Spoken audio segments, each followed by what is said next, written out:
Marco Polo was born in 1254 in Venice to a prosperous family of merchants known for their travels. At this time, the Republic of Venice dominated the primary maritime trade routes within the Mediterranean, facilitating the importation of various Asian goods. Despite this, Asia remained largely uncharted territory for Europeans. Even though the Mongol Empire had previously made significant inroads across the continent during its conquests, causing considerable upheaval. Following a period of unrest, the situation had stabilized, and only a few Europeans had ventured to Karakorum, the Mongol Empire's capital, primarily for diplomatic and religious purposes. Upon Marco Polo's birth, his father Niccolo was likely unaware of his existence, as he was engaged in business in Constantinople alongside his brother Maffeo. Tragically, when Marco was just 5 years old, his mother passed away.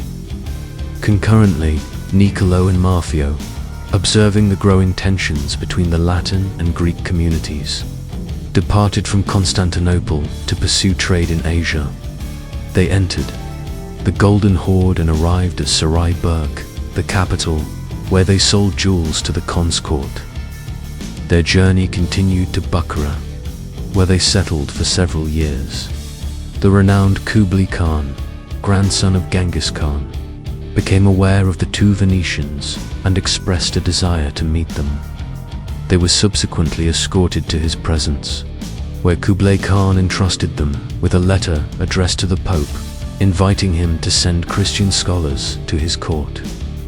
The Polo brothers then made their way back to Europe, aided by a pteza, a gold tablet that granted them safe passage throughout the Mongolian Empire, along with provisions for lodging and sustenance. After 3 years of travel, they arrive in Venice, where Niccolo reunites with his son, Marco Polo, now aged 15. However, the previous year saw the death of Pope Clement IV, and the cardinals are taking their time in selecting a successor, following 2 years of delays in the papal election. The Polos decide to abandon their mission to avoid keeping the Great Khan waiting. This time, Marco Polo joins them on their journey.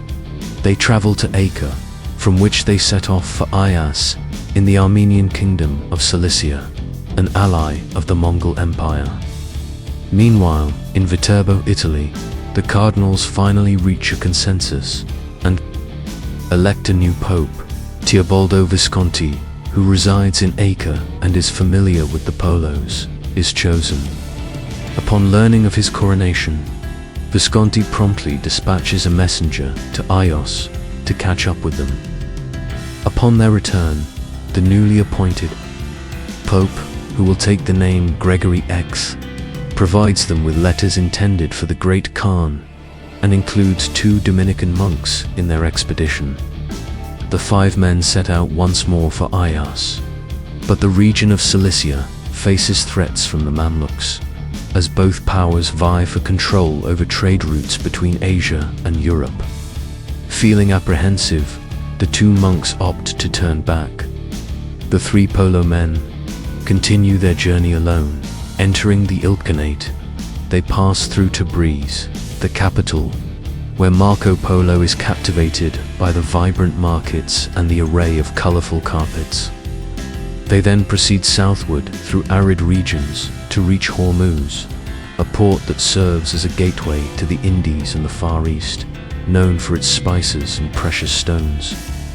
Although the Polos initially planned to depart by sea, they are unsettled by the Arab ships known as dhows, which they perceive as too unstable for stormy conditions. Consequently, they choose to continue their journey on foot along the land routes of the Silk Road. They arrive at the high plateaus of Pamir, encircled by towering mountains, where they encounter a variety of mouflon, which is now referred to as the Marco Polo sheep.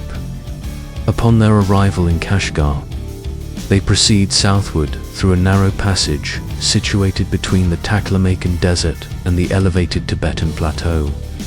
Their journey leads them to the first Chinese city, Guangzhou, which is presently known as Zhangzhou. Here, they encounter Buddhism, a belief system entirely unfamiliar to them.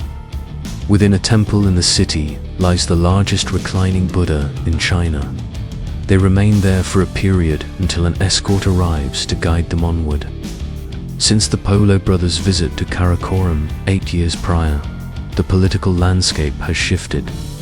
The Mongols are engaged in conflict with the Song dynasty, which they are in the process of conquering, and Kublai Khan has established the Yuan dynasty, relocating his capital to Khambalik, now recognized as Beijing. 300 kilometers to the north lies Xanadu, the summer capital. In 1274, the Polo family arrives at this location and takes residence in the opulent marble palace. Marco Polo appears to have made a favorable impression on the great Khan, who opts to enlist him in his diplomatic service. While the specifics of his role remain unclear, it is known that he will embark on journeys to the most remote areas of China.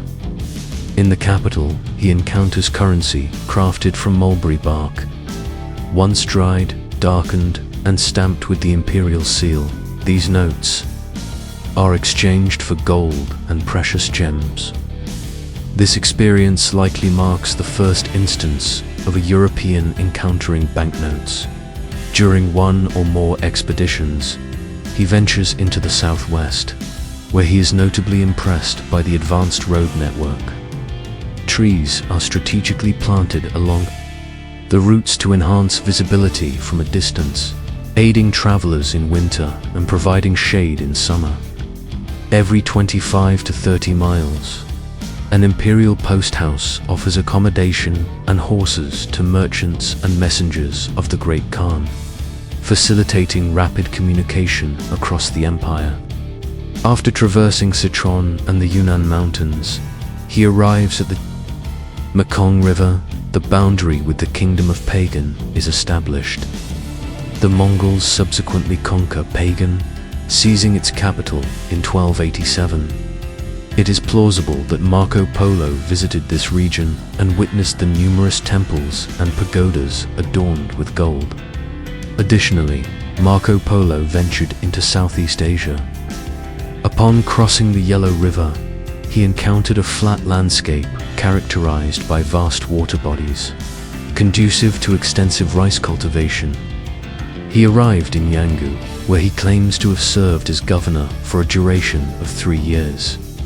Further south, he explored Suzhou, a city renowned for its canals, and often referred to as the City of Silk.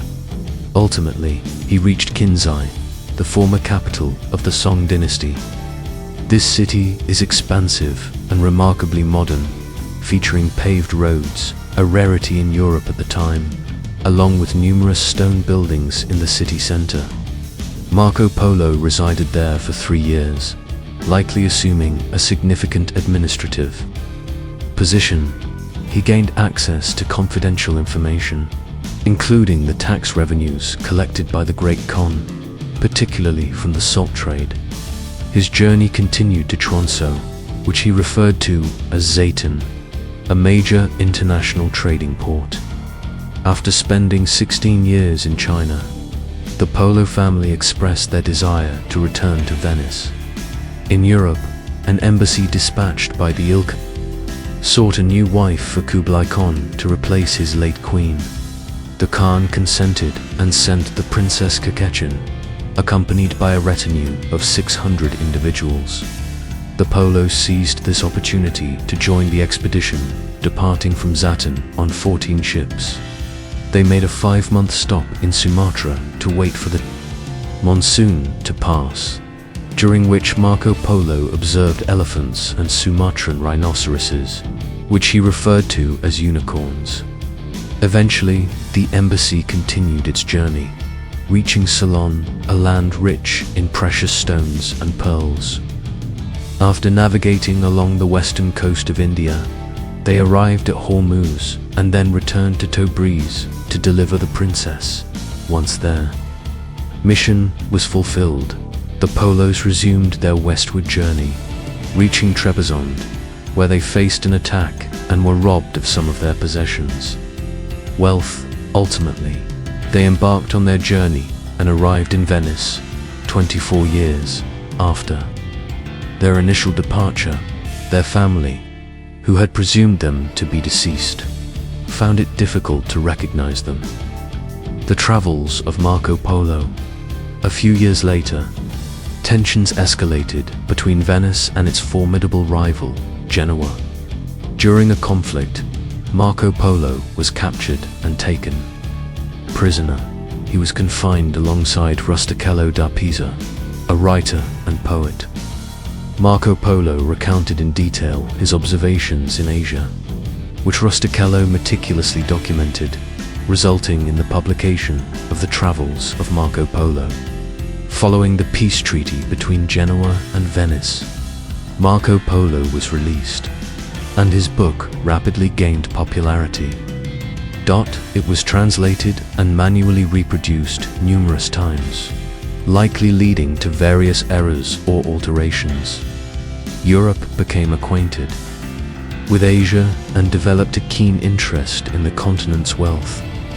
Marco Polo wed with whom he had 3 daughters, and passed away in 1324 at the age of 69. Conclusion of his life and the impact of his book.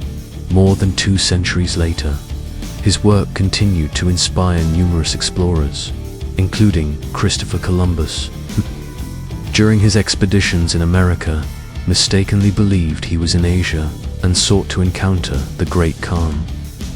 In more recent times, some have raised doubts regarding Marco Polo's journey, particularly due to the absence of elements that are now considered essential, such as the Great Wall of China, or Chinese calligraphy. Conversely, Marco Polo occasionally provides remarkably detailed descriptions of certain aspects that he could not have fabricated, suggesting that he indeed witnessed them firsthand. Moreover, while Marco Polo has not been located in Chinese historical records, it is plausible that he was known by a different name.